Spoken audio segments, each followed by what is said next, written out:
Ça n'a pas d'autre objectif que d'empêcher les journalistes de filmer les fonctionnaires de police. Ici, le reporter Simon Louvet, violemment dégagé par les policiers alors qu'il faisait son travail. Les journalistes pourront continuer à filmer.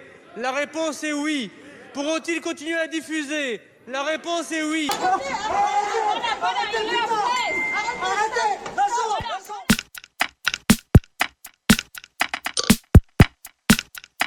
La question, elle se pose parce qu'on voit, comme je l'ai dit, on voit des lois sans arrêt qui renforcent les pouvoirs de la police.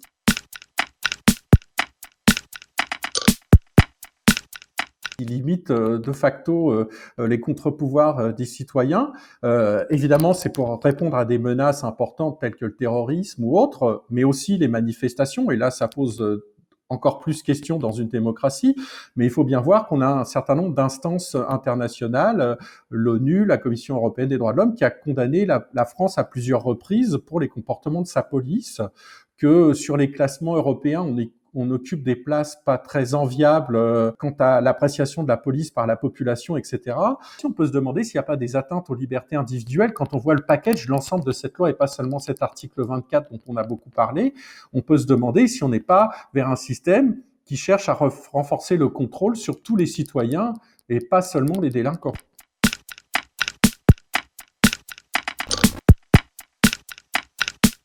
Cette loi va certainement porter atteinte en partie à la liberté de la presse, mais je pense que ça va surtout toucher toutes les personnes dans le public qui se servent de leur smartphone pour filmer des interventions policières. Alors, c'est ressenti parfois comme une agression par les policiers. Parfois, ça peut s'avérer réellement comme une agression, mais surtout, c'est ressenti, tous ces enregistrements vidéo, comme un contrôle des policiers, un contrôle sur leur travail fait par les citoyens, et ça leur est assez insupportable.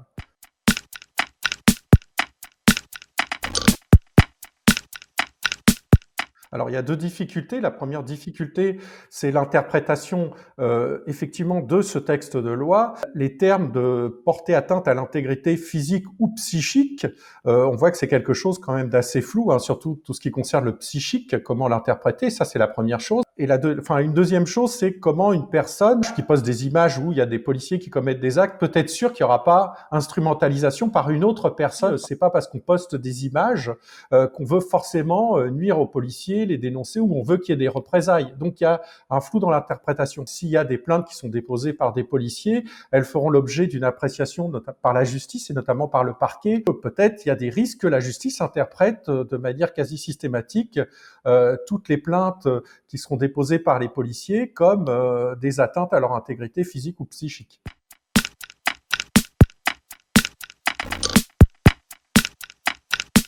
On peut estimer que c'est vraisemblable parce que, notamment dans le cas de l'affaire Cédric Chouviat, on voit bien comment la vidéo, elle apparaît comme quelque chose qui montre très clairement des dérives policières.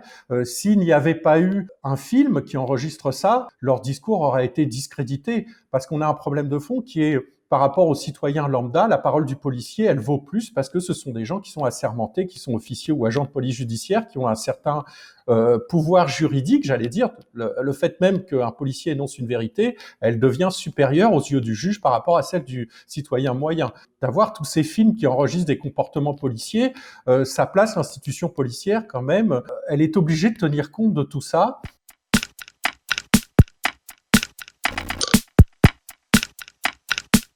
Bien sûr, mais est-ce que l'anonymat sera la réponse à tout ça? On a vu qu'il y a des enseignants qui se sont fait assassiner. Est-ce que maintenant, il faudrait que tous les enseignants soient anonymes quand ils donnent des cours, sous prétexte qu'il peut y avoir des représailles? Évidemment qu'il y a des vrais risques pour les policiers. Ceci étant, quand on regarde les chiffres sur le long terme, le nombre de policiers tués en service, tués en action, est quand même très réduit. Hein. On est à moins d'une dizaine de personnes par an. Alors évidemment, on me dira, il y a ce qui s'est passé dans les Yvelines il y a quelques années, ces fonctionnaires de police qui se sont fait assassiner chez eux, mais est-ce que c'est uniquement à travers les réseaux sociaux? Est-ce que il n'y a pas d'autres moyens si on est vraiment un ennemi de la police, si on veut tuer des policiers, comme certains veulent le faire? Il suffit de suivre des policiers qui sortent du commissariat et on peut trouver où ils habitent. Enfin bon, il y a plein de moyens si on est vraiment très mal intentionné. Donc je pense qu'en tout cas, ce texte de loi ne parviendra pas à leur apporter une sécurité.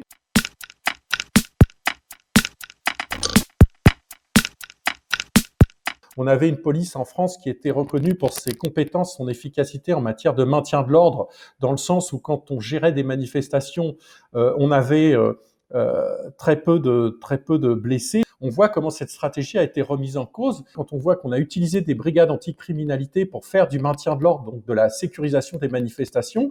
Là, on se dit qu'il y a eu une dérive. On a des politiques qui sont axées uniquement sur le contrôle, sur la répression. On a une pénalisation de plus en plus d'actes et on n'a pas forcément une réflexion sur d'autres stratégies de rapprochement avec la population qui ont été adoptées par la quasi-totalité des polices occidentales, avec des résultats qui sont quand même très intéressants, et des policiers de police d'autres pays qui sont quand même assez choqués quand ils voient comment fonctionne la police française. Et même aux États-Unis, où les échanges, les violences entre forces de l'ordre et ennemis de la police sont un nombre beaucoup plus important qu'en France, ils ont tous leur plaque avec leur nom. Il n'est pas imaginable d'avoir un policier qui n'ait pas son nom, ses références, etc. Et c'est la même chose pour tout ce qui est police en Angleterre, par exemple.